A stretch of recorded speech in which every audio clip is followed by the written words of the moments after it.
Hello and welcome to Conversations to Inspire. I'm your host, Kim Adams, and I'm hoping the conversation that we have today will inspire you to change what you would like to change in your life, follow your dreams, or find your groove in whatever way that means for you.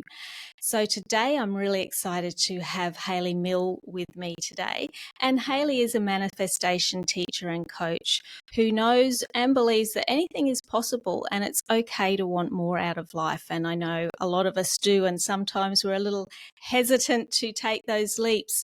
So she's passionate about empowering people to live their best life and has developed a 5-step manifestation method. She has traveled widely and has manifested, I guess, what we'll learn about her life and change from her previous career to what she's doing now. And she's really passionate about helping people live the life they love, which very much aligns with my perspective. So welcome, Hayley. Hi. Hello, I'm so excited to be here. Thank you for having me on the show today. Wonderful. So, Hayley, there is a few different areas I'm really excited to cover today, but I thought we might start by talking about the word manifestation Yep. or manifesting, Yes. which not that long ago was sort of a word that was only in the woohoo space. You know, if someone was talking about center, whereas now it's become much more common, and we often hear it if you're on social media. People will be talking about manifesting their dream life or traveling or whatever it is. So it Yep. is part of our lexicon these days. But what does manifesting mean to you, and why do you think it is something that really anyone can do in their life? Well, for me, manifestation and manifesting is simply bringing something from your imagination into your reality. So making it real. Okay. So that's why it's, I think, become a bit of a buzzword. It sounds a little bit different and a bit catchphrasy at the moment. So everybody's jumping on the bandwagon. Yeah. But it literally means just bringing something from your what you may want in life into your actual life. Okay. So some people might think that's sort of, wishing on a star type business, but there's a Mm. lot more to it than that. It's about defining what it is that you want to bring into your life and clearing a path to make that happen. Yeah, and I think that is probably the most difficult bit. Well, it has been for me, is really clearly identifying what is it that I want to bring into my life. Yeah. Because from what I understand, a lot of the importance in manifesting is around being very clear. Yes. And often I'll think, oh, I just want, I don't know, a dream job, more money, very vague. Yeah. So do you find that that's something that people struggle with even to begin with, is really knowing what it is that they do want? Yes, very much so. I mean, for me, I look at it and I teach it a little bit differently. I like to ask people what it is they want and then why they want it. Because when we do that, when we break it down into why they want something, often what we think we want isn't actually what we really want. So it's a really important part of the process to go, okay, I want a great job with more money. Okay, great. Well, maybe you get that great job and you get twice the salary, but you get 3 times the stress. And you're like, oh, Mm. actually, that's not what I really wanted. So what I do with people is walk them through the process to go, why do you want this? Because then once we get to the why they want it, we can define it much more clearer. And the other thing that I see happening at the moment is everybody sort of just wants to manifest all the things that they see on social media or that other people have. And I'm like, is that what you really want? Is that yours? Or is that just something that you're seeing and you're not taking the time to delve into what you actually want? I was just thinking then it's like we've almost changed our focus. I think in the past, particularly for people, in midlife or my age, we sort of had this vision of what we wanted, which was usually around getting university degrees or getting the high paying job and buying the house. And it was very almost like a societal impression of what we should want.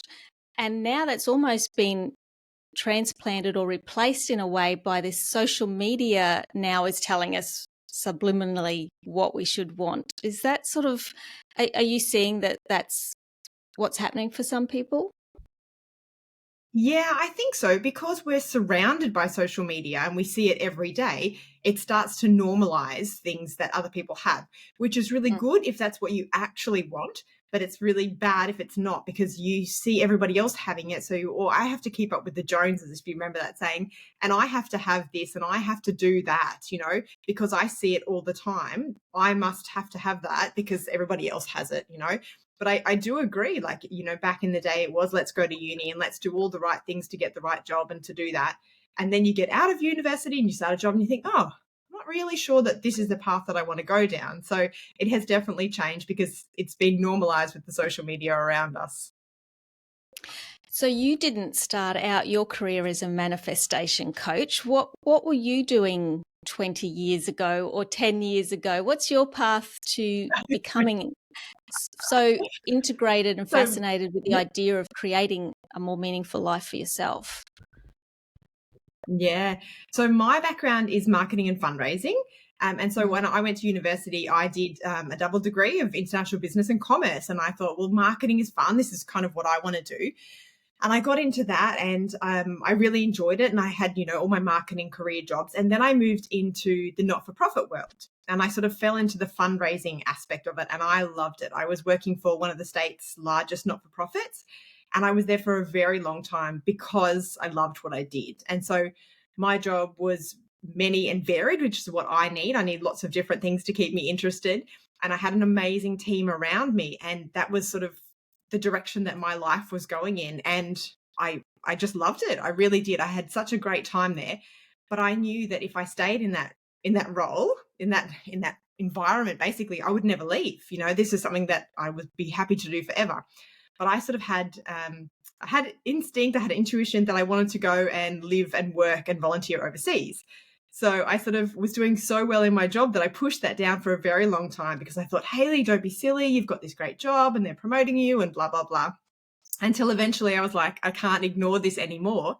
So I took time off and I went to Thailand and I volunteered in Thailand. And that set me on a whole nother path, of working and traveling and living overseas for 6 years before I came back before I came back to Australia, basically.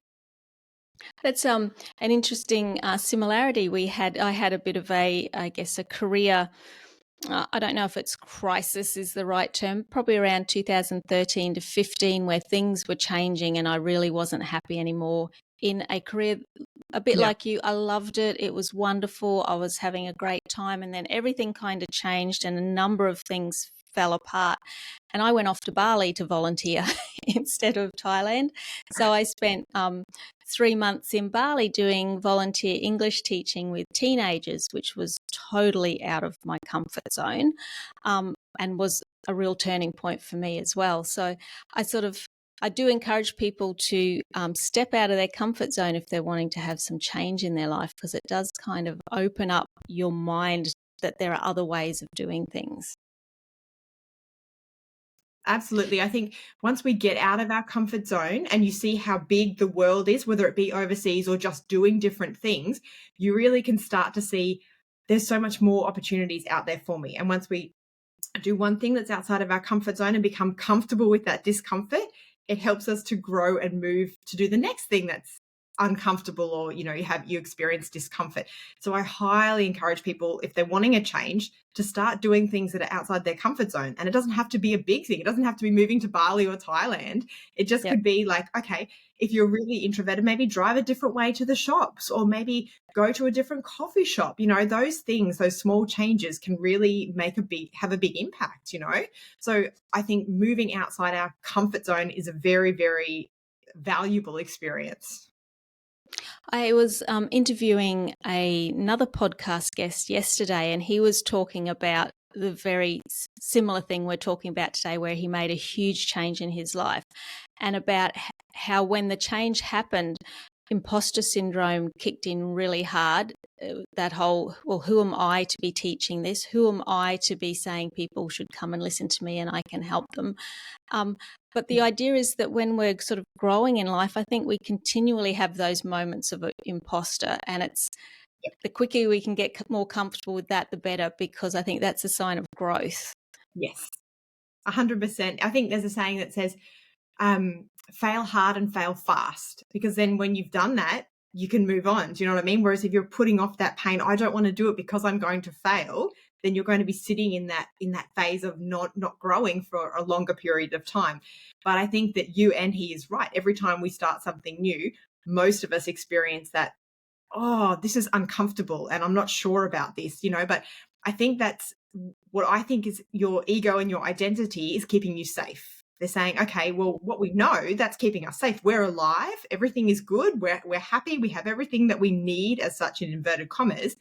And then you want to change that and do something new. I'm not sure about this. Who am I to do this? Who's going to believe me? And that imposter syndrome does kick in.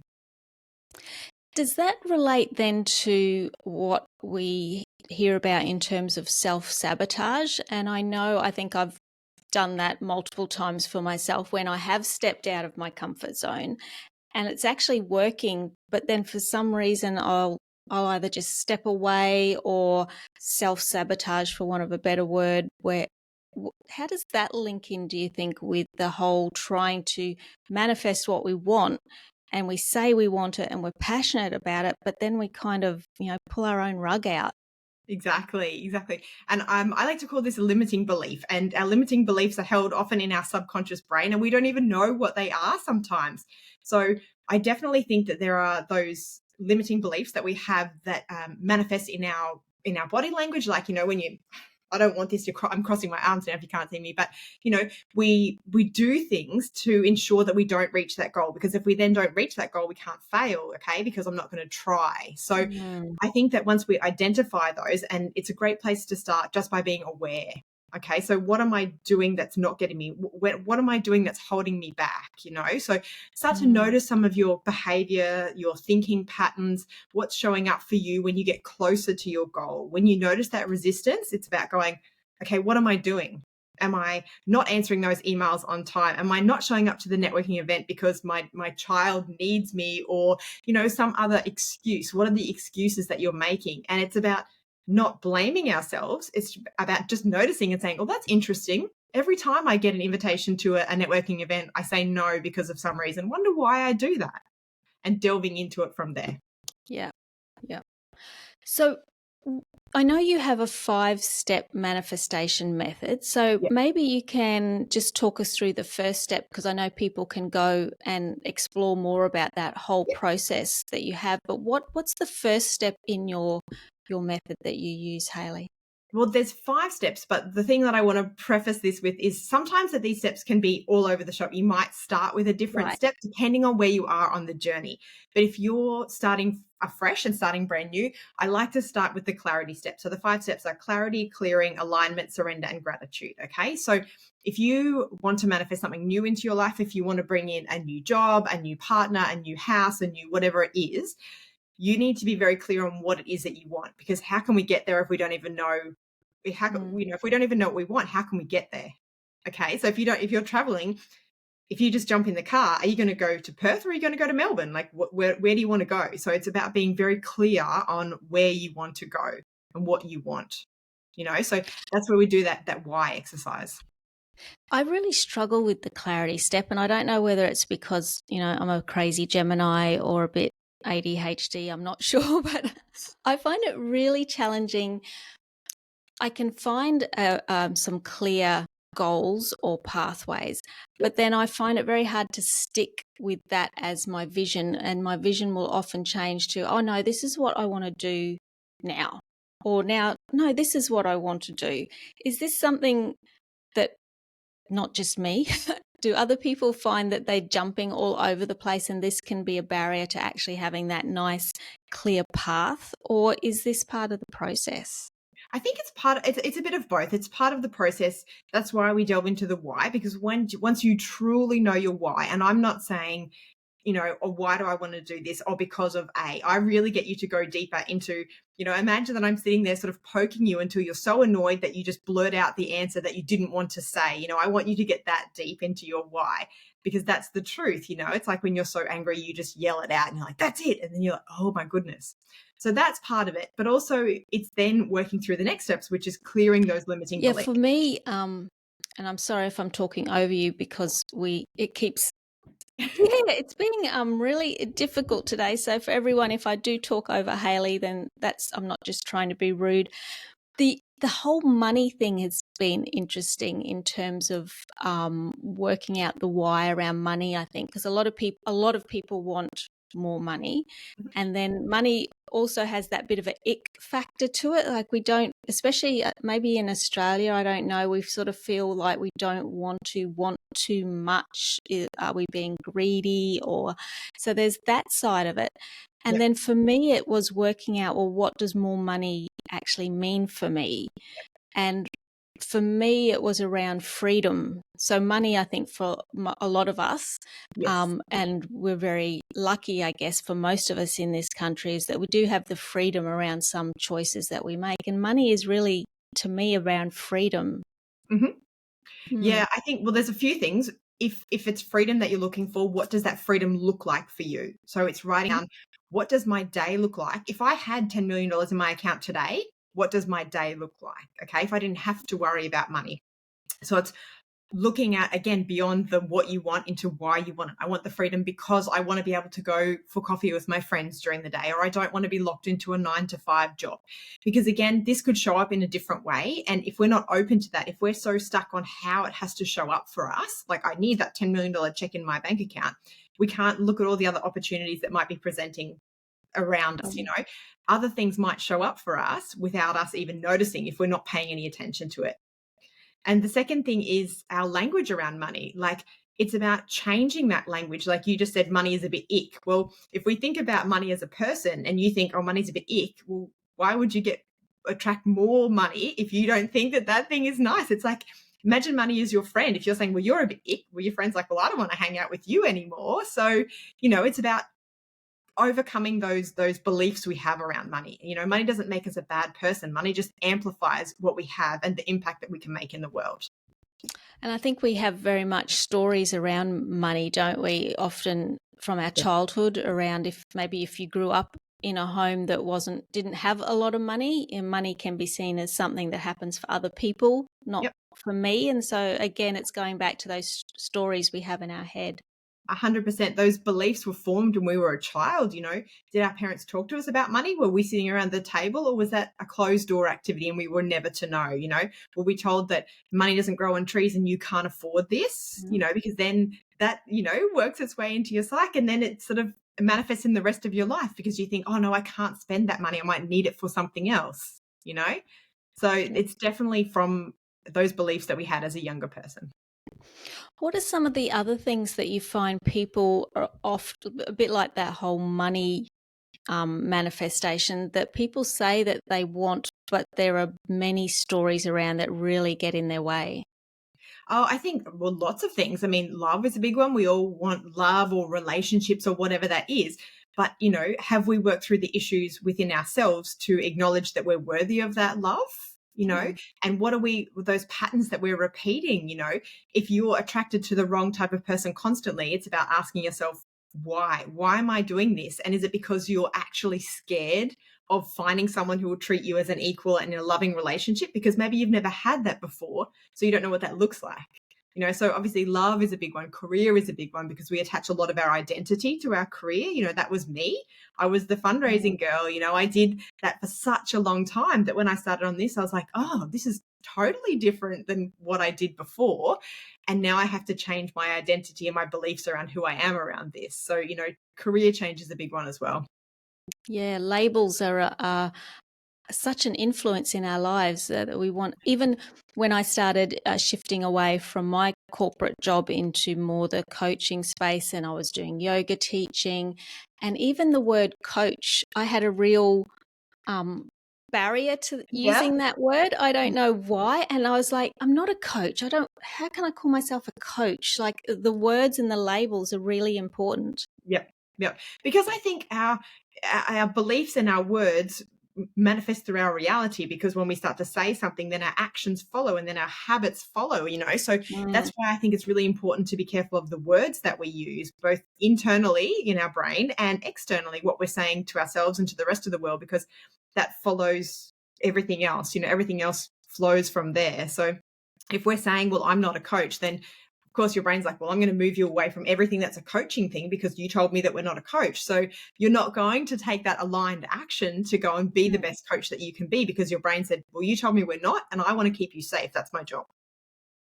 We look for that confirming information, don't we? I'm not good at this. If I've got a thing about, oh, I'm not good at public speaking is a big one. Yep. People will convince themselves that they're not good at public speaking by telling themselves and telling everyone how horrible that they are at public speaking. And it becomes that self-fulfilling prophecy then, because you do then stumble and and ah, because your brain, like you say, is constantly reminding you as you're talking, you're shit at this.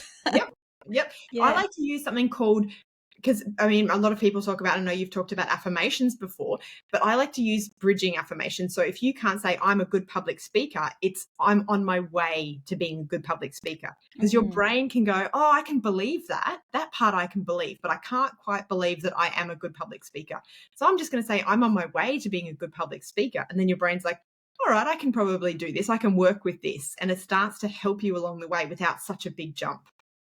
I like that, because that is the challenge I've always had with affirmations, is that for most people, they don't believe what they're saying. And if they don't believe it, it's just words on a sticky note you've put on your mirror or whatever, however you're doing it, and it doesn't really go in. So I love that idea of a bridging affirmation, that I'm on my way, I'm learning, I'm getting better. That sort of thing. Exactly. You just need to tell your brain whatever it is that you believe at the moment in a positive way to getting to where you're going, So because if your brain doesn't believe something, you're never going to achieve it. It's just like you say, it's words on a piece of paper on a wall. It's the same with vision boards. People stick all these images on the vision board. I'm like, how connected with those images are you? Is that someone else's image? Is that what is it that you want, Yep, that beautiful mansion, and we put it up there, like that's suddenly going to create and change our whole relationship with money and where we live and all that sort of thing. Exactly. Yeah. So one of the things I saw on your website that I'd love to talk a little bit about is your Project 23. Yes. Which I think that is a really good example of stepping out of your comfort zone, because it looks like some of those things are out of your comfort zone. So tell me about Project 23 and how is it going? So Project 23 was something I decided to do sort of about May this year, I guess. So it's a little bit like people do a lot of New Year's resolutions, but then they don't follow through with them. And I was I don't make New Year's resolutions, but I got to May and I thought, you know what, this year is already flying by. If I don't write down some fun things that I'd love to do, then I'm probably not going to do them, because I'm going to get caught up in everything else in life. And as women, especially, we get caught in all of the things we have to do. We live life on autopilot. We get up, we get the kids ready, we go to work, we, do whatever it is. And then it's sort of the end of the day, you crash, you watch Netflix or you read a book, and then you go to bed, So I was like, all right, I'm going to make some time to do some things that make me happy. And so I wrote a list of 23 things, because it was 2023. And I'm just slowly working my way through them. And it's been so good, because not only am I doing some really fun things, but I'm also learning a lot about, if I don't achieve those things, then that's okay. I don't have to achieve them. And I'm giving myself permission to go, okay, so you didn't do all of those things, but maybe you did some other things instead that you didn't even plan to do that are lighting you up in a different way, because if you don't try something, you don't know. So maybe I put something on there and I tried it once and I was like, oh, I said that I was going to do blah. I think one of them was yoga every week for a year, for the rest of the year. And I love doing yoga, but I find that if I go every week and I force myself to go every week, I don't enjoy it as much. So now I'm going, okay, I'm going when I feel like I want to. And I've stepped out of my comfort zone and I go to a hip hop dance class. I go once a week to a hip hop dance class because I really wanted to do that. And it pushes me outside my comfort zone. So I'm slowly working my way through the list. And whenever I have free time on my weekend, I sort of do something that pushes me towards it. I had going overseas was a big one. So in May this year, I had no plans to go overseas. And in September, I went to Germany for a wedding. So I did that. Some of my house renovations are on there. I'd like to renovate my bathroom. I want to wallpaper a wall, and then I've got some simple things like riding a bike with my daughter, going on more rides with her and doing more trips as a family. So yeah, it's going great. And I'm so happy that I did it, because it's just that reminder to me that life is supposed to be fun, Hayley. These are some things that you wanted to do. I think we all need that reminder. Especially around manifesting, we get very serious about it. I think it becomes around the career or money or the life. to remind ourselves that actually all of this is meant to be for enjoyment. So putting the fun back in it. And I love that some of those were really nice and simple and Yes. a bit like having goals, very achievable. Yes. So that you can get those easy wins, so to speak, where you go for a bicycle ride with your daughter and it's like, yep, tick, I've done that. And it's simple but so meaningful. Yes, exactly. And some people, they really get caught up on, I have to achieve these things. And I want people to know that it's okay to celebrate the small things, because from the small things, you're gaining momentum. You know, if we have all of these big goals and we only celebrate the big goals, we can lose focus, we can become unmotivated, whatever. Whereas if you have smaller goals along the way, if we break it down, we can actually see the progress that we're making. And I think sometimes manifesting things just for the sake of fun or for the sake of doing it as opposed to for a purpose. Yes. So, and that's something I struggle with because I'm very achievement oriented in terms of it's, my self-worth is very connected to, I've been doing a lot of self-reflection, Hayley, and I've been trying to work on myself, see? So I'm really getting clarity here that Awesome. a lot of my self-worth comes from feeling like I have achieved something. So that has been something I've been working on in the my own, I guess, Project 23 is doing some things purely for the creativity of it. I love colour. So I've been trying to do some painting, and I know I shouldn't say these words out loud, but I'm really crap at painting. But I love colour, and I stopped myself from painting years ago because I felt I wasn't good enough.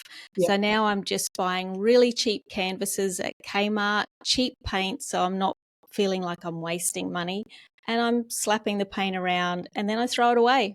But I've had fun. And that's what it's about. Imagine if you had have worked through the painting thing years ago.